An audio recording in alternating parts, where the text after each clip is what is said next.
tales of his prowess were recited. Ashore he was the champion, afloat the spokesman, on every suitable occasion always foremost.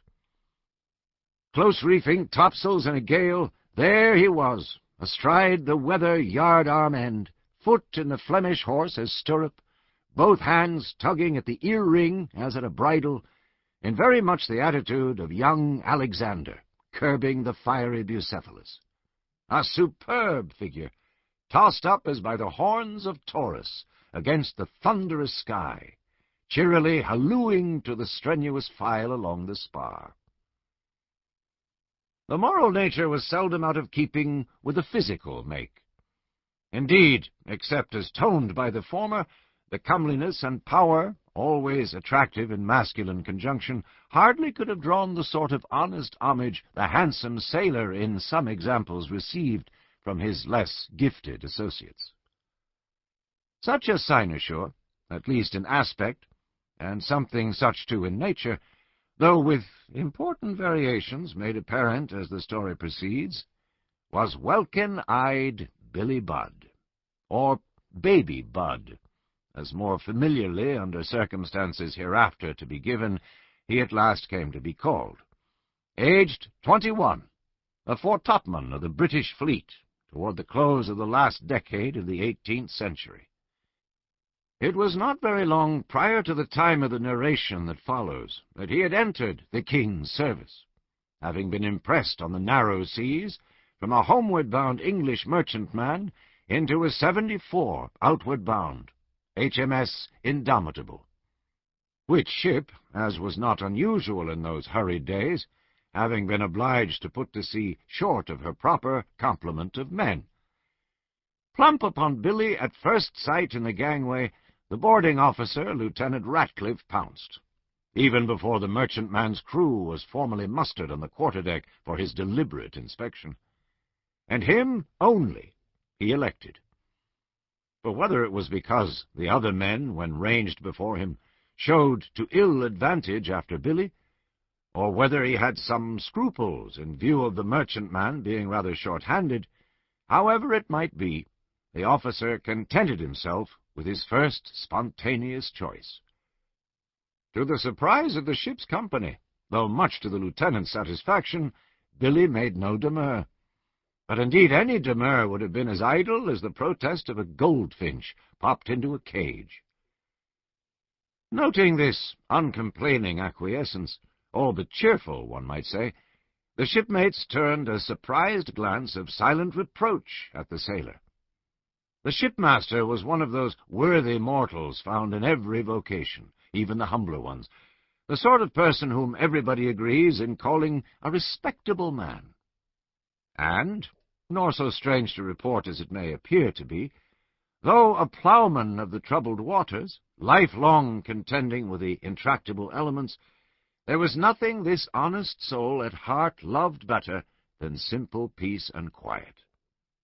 For the rest, he was 50 or thereabouts, a little inclined to corpulence, a prepossessing face, unwhiskered, and of an agreeable color, a rather full face, humanely intelligent in expression.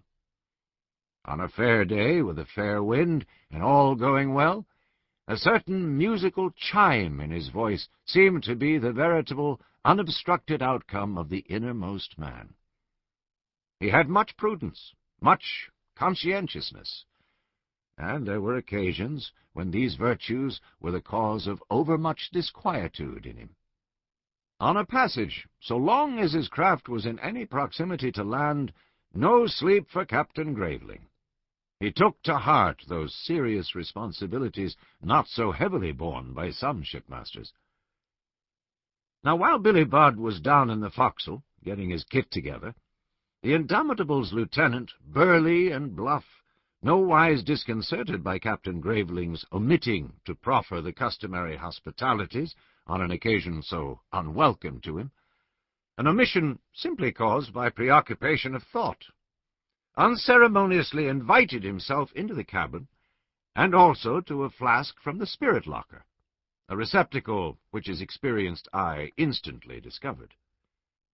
In fact, he was one of those sea dogs in whom all the hardship and peril of naval life in the great prolonged wars of his time never impaired the natural instinct for sensuous enjoyment. His duty he always faithfully did, but duty is sometimes a dry obligation, and he was for irrigating its aridity whensoever possible, with a fertilizing decoction of strong waters. For the cabin's proprietor there was nothing left but to play the part of the enforced host, with whatever grace and alacrity were practicable. As necessary adjuncts to the flask, he silently placed tumbler and water-jug before the irrepressible guest. But excusing himself from partaking just then, he dismally watched the unembarrassed officer deliberately diluting his grog a little, then tossing it off in 3 swallows, pushing the empty tumbler away, yet not so far as to be beyond easy reach, at the same time settling himself in his seat and smacking his lips with high satisfaction, looking straight at the host. These proceedings over, the master broke the silence, and there lurked a rueful reproach in the tone of his voice.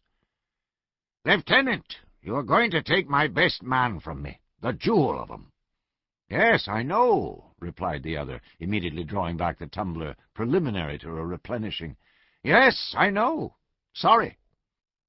"Beg pardon, but you don't understand, Lieutenant. See here now. Before I shipped that young fellow, my forecastle was a rat-pit of quarrels. It was black times, I tell you, aboard the Wrights here. I was worried to that degree, my pipe had no comfort for me. But Billy came, and it was like a Catholic priest striking peace in an Irish shindy. Not that he preached to them, or said, or did anything in particular, but a virtue went out of him, sugaring the sour ones. They took to him like hornets to treacle, all but the buffer of the gang, the big shaggy chap with the fire-red whiskers. He, indeed, out of envy, perhaps, of the newcomer, and thinking such a sweet and pleasant fellow, as he mockingly designated him to the others, could hardly have the spirit of a gamecock, must needs bestir himself in trying to get up an ugly row with him. Billy forbore with him, and reasoned with him in a pleasant way. He is something like myself, Lieutenant, to whom aught like a quarrel is hateful, but nothing served. So, in the second dog-watch one day, the Red Whiskers, in presence of the others, under pretense of showing Billy just whence a sirloin steak was cut, for the fellow had once been a butcher, insultingly gave him a dig under the ribs. Quick as lightning, Billy let fly his arm. I dare say he never meant to do quite as much as he did. But anyhow, he gave the burly fool a terrible drubbing. It took about half a minute, I should think, and Lord bless you, the lubber was astonished at the celerity.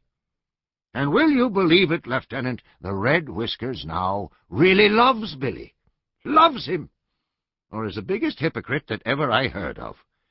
But they all love him. Some of 'em do his washing, darn his old trousers for him. The carpenter is at odd times making a pretty little chest of drawers for him. Anybody will do anything for Billy Budd. And it's the happy family here. But now, Lieutenant, if that young fellow goes, I know how it will be aboard the Wrights. Not again very soon shall I, coming up from dinner, lean over the capstan, smoking a quiet pipe. No, not very soon again, I think. Aye, Lieutenant, you are going to take away the jewel of 'em. You are going to take away my peacemaker. And with that the good soul had really some ado in checking a rising sob. "Well," said the officer, who had listened with amused interest to all this, and now waxing merry with his tipple, "well, blessed are the peacemakers, especially the fighting peacemakers. And such are the 74 beauties, some of which you see poking their noses out of the portholes of yonder warship, lying to for me," pointing through the cabin window at the Indomitable. "But courage! Don't look so downhearted, man. Why, I pledge you in advance